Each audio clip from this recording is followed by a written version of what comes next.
இயேசு கிறிஸ்துவின் இனிய நாமத்திலும் சேனைகளின் அதிபதி தரிசன சபையின் சார்பிலும் இந்த தரிசன வார்த்தை என்ற யூடியூப் சேனலுக்கு உங்களை வாழ்த்தி வரவேற்கிறேன்.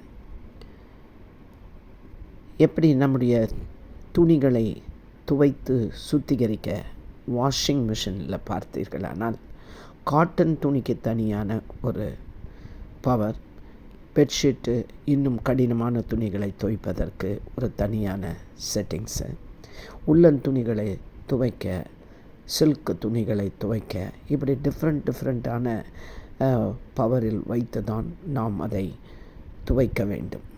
அதுபோல் நம்மை தீட்டுப்படுத்தும் சில பாவ சாப பிசாசின் கிரியைகளையும் சுத்திகரிப்பதற்கு சில பாவ சாபங்களை இயேசுவின் இரத்தத்தினால் கழுவி சுத்திகரிக்க வேண்டும்.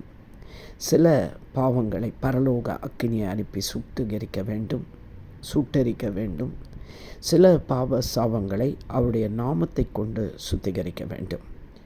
தேவ வசனத்தை உபயோகித்து சுத்திகரிக்க வேண்டிய பிசாசின் கட்டுகள், மந்திரங்கள், பில்லிசூனியங்கள், ஏவலின் ஆவிகள் என்றும் உண்டு. எல்லா வகையான பாவ சாப வியாதியின் கட்டுகள், பிசாசின் தந்திரங்கள், அவற்றின் கிரியைகளிலிருந்து நம்மை விடுவிக்க, அவைகளை நிர்மூலமாக்க மேற்சொன்ன இயேசுவின் இரத்தம், தேவனுடைய வார்த்தை, பரலோக அக்கினி, இயேசுவின் நாமம் இவைகளை பயன்படுத்தும் போதும் பரிசுத்த ஆவியானவருடைய ஒத்தாசையுடன் போராடுவது மிகவும் அவசியம். இவைகளோடு போராடும்போது மாம்ச பலத்தினால் அல்ல, சுய புத்தியில் சார்ந்து அல்ல, நம்முடைய அனுபவங்களினாலும் போராடக்கூடாது. பரிசுத்தமும் தேவ பலனுக்காக உபவாசித்து ஜெபித்து அதை பெற்றுக்கொண்டும், எல்லாவற்றிற்கும் முன் சர்வாயுத வர்க்கம் என்று சொல்லப்பட்டிருக்கிற எபேசியர் புஸ்தகம் நிருபங்களில் 6வது அதிகாரம் 13-17 வசனங்கள் வாசித்து பார்த்தால் சர்வாயுத வர்க்கத்தை குறித்து போடப்பட்டிருக்கிறது.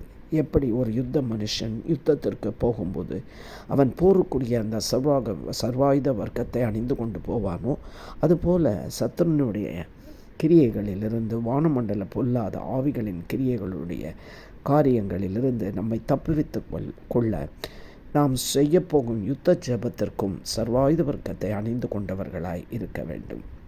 நம்மையும் நம் குடும்பங்களையும் ஊழியத்தையும் இரத்த பந்தங்களையும் இயேசு கிறிஸ்துவின் பரிசுத்த இரத்த கோட்டைக்குள் வேலி அடைத்த பின்பே யுத்த ஜெபத்தை செய்ய வேண்டும்.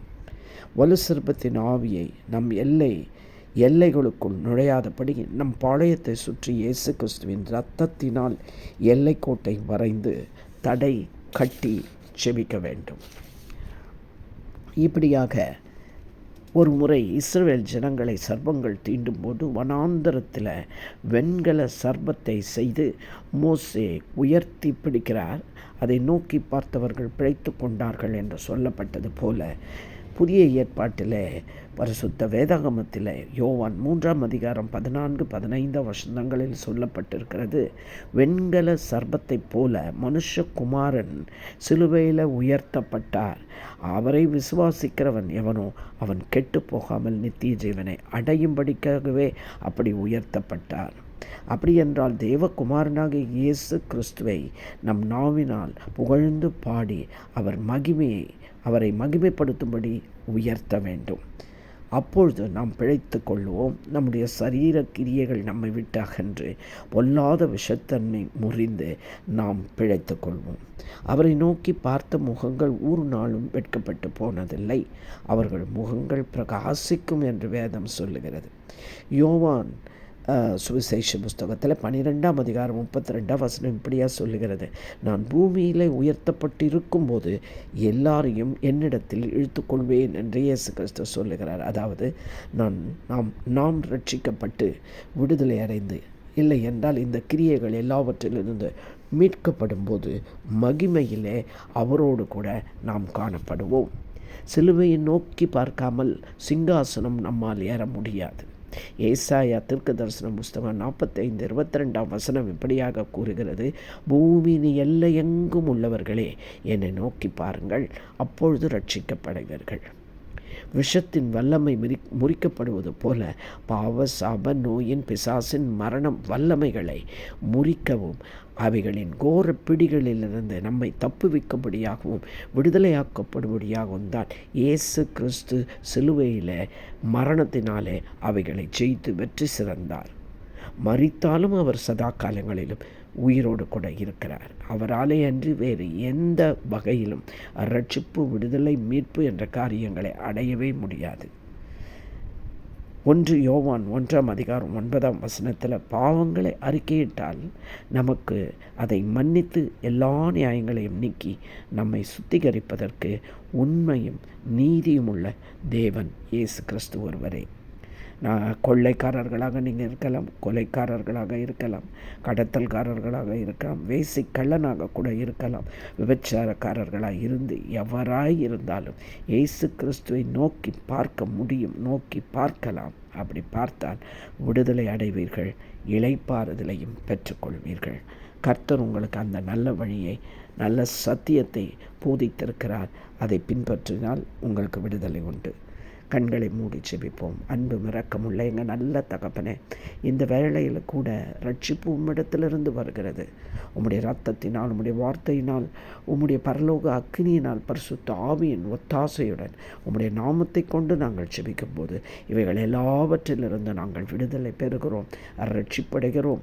உம்மோடு கூட மகிமையிலே வாசம் செய்யும் பாக்கியத்தை நாங்கள் பெற்றுக்கொள்கிறோம் என்று சொல்லப்பட்டது போல இந்த நாட்களிலும் யாரெல்லாம் எந்தெந்த பாவங்களினால் அடிமைதனப்பட்டு இருந்தாலும் சரி, அவர்களுடைய அடிமைதன கட்டுகளை உடைக்கும், முறிக்கும் வல்லமை உங்ககிட்ட இருக்கிறது ஐயா.